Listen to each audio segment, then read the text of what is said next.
আমাদের উপপ্রধান গঠন হয়েছে। আপনারা জানেন এর আগে আমাদের এই সমস্ত ক্যান্ডিডেট আমাদের তৃণমূলের ছিল, আমাদের দলের আইএসএফের যোগদান করে। সেটা আমাদের চেয়ারম্যান সাহেব আছেন, ওনার সহযোগিতা, ওনার নির্দেশে সেইভাবে আইএসএফের যোগদান করেন। তারপরে আজকে আমরা উপপ্রধানের বিরুদ্ধে অনাস্থা ছিল, আজকে সেটা আমরা উপপ্রধান গঠন করলাম। আপনারা দেখছেন সর্বত্র ক্যানিং বিধানসভা, ভাঙড় বিধানসভা সর্বত্র যেভাবে আইএসএফের মধ্যে আমাদের মধ্যে যারা বাইরে ছিল তারা আমাদের মধ্যে আসছে। আপনারা দেখেছেন বিগত দিনে যারা তৃণমূল করছিল এক এক করে ক্যানিং পূর্ব প্রায় 13টা 15টা অঞ্চলে প্রায় এক এক করে চলে আসছে। সব অঞ্চলের সাথে সবার সাথে যোগাযোগ হচ্ছে, সব আস্তে আস্তে আসবে। কিন্তু একটা সবথেকে যেটা বড় কথা বলা, যে আমার যারা মেম্বার আজকে যারা এখানে উপস্থিত হয়েছে প্রায় 28 জন মেম্বার তারা উপস্থিত হয়েছেন, তারা সর্বসম্মতভাবে আমাদের উপপ্রধান নির্বাচিত হয়েছে। সাহাল রাজু করে সবাই ডাকে সাহাল। আমরা দলীয় নেতৃত্ব আমরা খুশি। আমরা একটা কথা আপনারা জানেন, আমাদের নেতা হচ্ছে নওশাদ সিদ্দিকী, আব্বাস সিদ্দিকী, তাদের নির্দেশে আমাদের এই আইএসএফ দলটা চলে। আমরা ভাইজানদের নির্দেশাদেশ মেনে আমাদের শাহাবুদ্দিন সাহেব আমাদের অত্যন্ত প্রিয়, উনিও ফুরফুরা শরীফে এনাদের নিয়ে কথা বলেছে তাই আজকে সবথেকে যেটা ভালো লাগছে যে আমরা ঐক্যবদ্ধভাবে একসাথে কাঁধে কাঁধ মিলিয়ে এই অঞ্চলে বিরোধী বলে আর কিছু থাকলো না, সবটাই আমাদের পক্ষে।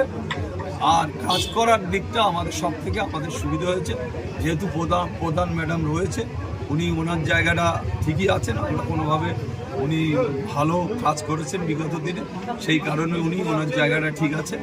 সব প্রধান সহ আমাদের 28 জন মেম্বার আইএসএফে যোগদান করে আজকে আমরা আমাদের সিদ্ধান্ত নিতে পারে আমরা খুশি। আমরা ক্যানিং পূর্বের সমস্ত নেতৃত্ব এখানে এসেছে, তাদেরও আমি আন্তরিক শুভেচ্ছা অভিনন্দন জানাবো যে আজকে এই কর্মসূচিতে অংশগ্রহণ করার জন্যে।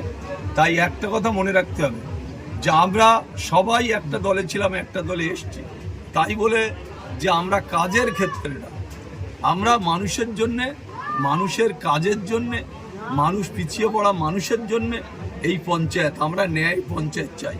তাই আজকে এই পঞ্চায়েত আমরা ন্যায় পঞ্চায়েত, মানুষের পঞ্চায়েত, মানুষ যারা পঞ্চায়েতে এসে যাতে না ফিরে যায়, পঞ্চায়েতে নির্বিঘ্নে যাতে কাজ হয়। আগামী দিন প্রতিটা ক্ষেত্রে আমরা চাইবো আমার যারা মেম্বার এখানে আছে, মহিলা মেম্বার আছে, পুরুষ মেম্বার আছে, তাদের কাছে আমাদের অনুরোধ থাকবে যে আপনারা নিজ নিজ এলাকায় যেমন কাজ করবেন, সেখানে দলীয় কর্মী আইএসএফের আমাদের যারা আছে তাদের সাথে করে নিয়ে আপনারা নির্বিঘ্নে কাজ করুন, মানুষের পরিষেবা দিন। আগামী দিনে এই পরিষেবা পেয়ে মানুষ যেন বুঝতে পারে যে আইএসএফের সংগঠনের কতটা গুরুত্ব, কতটা মর্যাদা, কতটা এই মানুষ আইএসএফকে গ্রহণ করেছে, সেটা আগামী দিনে কাজের মধ্যে দিয়ে বোঝায়।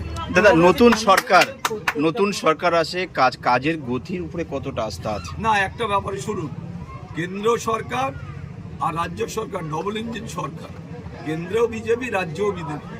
আমাদের একটাই কথা যে আমরা সঠিকভাবে কাজ চাই।